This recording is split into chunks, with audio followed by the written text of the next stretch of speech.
Dieu est juste, ça veut dire quoi? Quand on dit que Dieu est juste, on parle du fait qu'il est parfaitement juste en ce qui est de traiter ses créatures.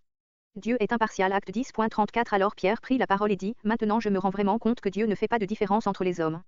Il a autorité contre le mauvais traitement des uns. Zacharie 7.10. N'exploitez pas la veuve et l'orphelin, ni l'immigré et les démunis, et ne tramez aucun mal les uns contre les autres. Et il exécute parfaitement la vengeance contre les oppresseurs. 2 Thessaloniciens 1.6. En effet, il est juste aux yeux de Dieu de rendre la souffrance à ceux qui vous font souffrir. Romains 12.19. Mes amis, ne vous vengez pas vous-même, mais laissez agir la colère de Dieu, car il est écrit, c'est à moi qu'il appartient de faire justice, c'est moi qui rendrai à chacun son dû. Dieu est juste en distribuant des récompenses. Dieu n'est pas injuste pour oublier votre travail et l'amour que vous avez montré pour son nom, ayant rendu et rendant encore des services. Hébreux 6.10.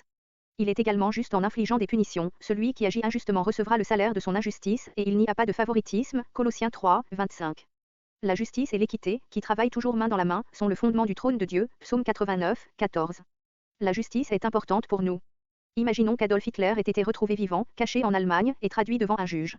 Il aurait fallu 9 heures pour énumérer ses crimes, mais à la fin, le juge lui dirait, je vois ce que vous avez fait, des millions de victimes. Mais je pense que vous avez appris votre leçon, alors je vais vous laisser partir. Il frapperait le marteau et déclarerait, non coupable. Que pourrions-nous ressentir face à un tel scénario? De l'indignation face à l'injustice. Nous savons que ce verdict ne serait pas juste, et il nous semblerait intolérable. Le mal exige une punition adéquate. Nous avons hérité ce sens de la justice de notre Créateur, car il est juste. Toute vérité présente dans l'univers est une vérité émanant de Dieu. Toute formule mathématique, toute loi scientifique, toute norme relationnelle peut retracer ses racines jusqu'au caractère de Dieu. La connaissance humaine n'est qu'une découverte de la vérité qui existe déjà. Dieu a caché des pépites de sagesse dans notre univers pour que nous les trouvions.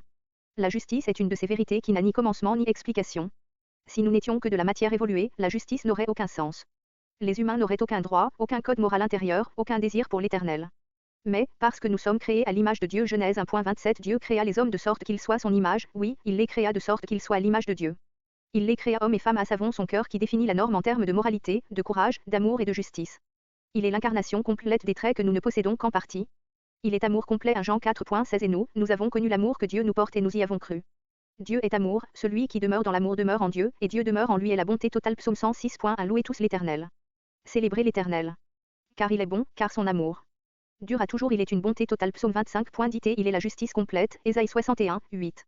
Quand Adam et Ève ont péché, Genèse 3, justice devait être faite. Leur crime ne nous paraît pas si grand. Mais considérons-le du point de vue de Dieu, le grand Seigneur tout-puissant, le souverain incontesté de tout, le Seigneur des armées d'anges, digne de toute adoration et de louange et qui s'est trouvé défié par le peuple qu'il a formé à partir de la poussière. Il avait fait ses créatures pour son propre dessein et son plaisir. Il leur a versé amour et générosité. Mais il leur a aussi donné le libre arbitre. Il l'a fait pour qu'ils puissent véritablement avoir une relation avec lui, ce qui signifie qu'ils pouvaient également choisir d'aller contre lui. Dieu leur avait donné un ordre, ne pas manger le fruit d'un arbre spécifique situé dans le jardin dans lequel il les avait placés. S'ils le faisaient, ils mourraient. Dieu leur a montré les options et les conséquences qui s'offraient à eux. Dieu a donné avec amour à sa création et les a avertis de ce qu'il adviendrait s'ils ne lui obéissaient pas. Adam et Ève ont choisi la désobéissance, ils ont préféré leur voie. Ève a été trompée par Satan et a peut-être pensé que Dieu leur cachait quelque chose, alors elle a mangé le fruit que Dieu leur avait interdit. Adam a également facilement mangé le fruit. À ce moment-là, l'homme a commis une haute trahison contre le Créateur. La justice exigeait une conséquence car si Dieu avait négligé ou excusé cette trahison, cela n'aurait pas été juste. Parce que Dieu est juste, il ne peut pas établir une règle et une sanction, puis ne pas l'appliquer lorsque la règle est enfreinte.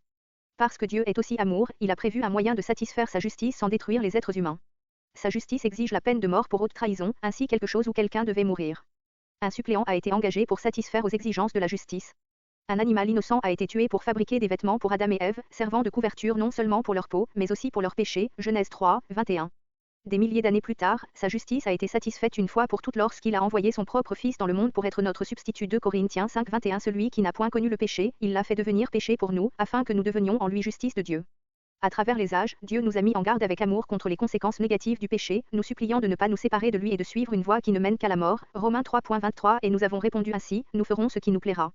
Dieu ne peut pas simplement ignorer notre haute trahison contre lui, sinon il ne serait pas parfaitement juste. Malgré notre rébellion, il ne peut pas non plus nous retirer son amour, ou il ne serait pas l'amour parfait. Alors Jésus est devenu l'agneau, Jean 1, 29, que Dieu a sacrifié sur l'autel de la justice. Christ aussi a souffert, et ce une fois pour toutes, pour les péchés.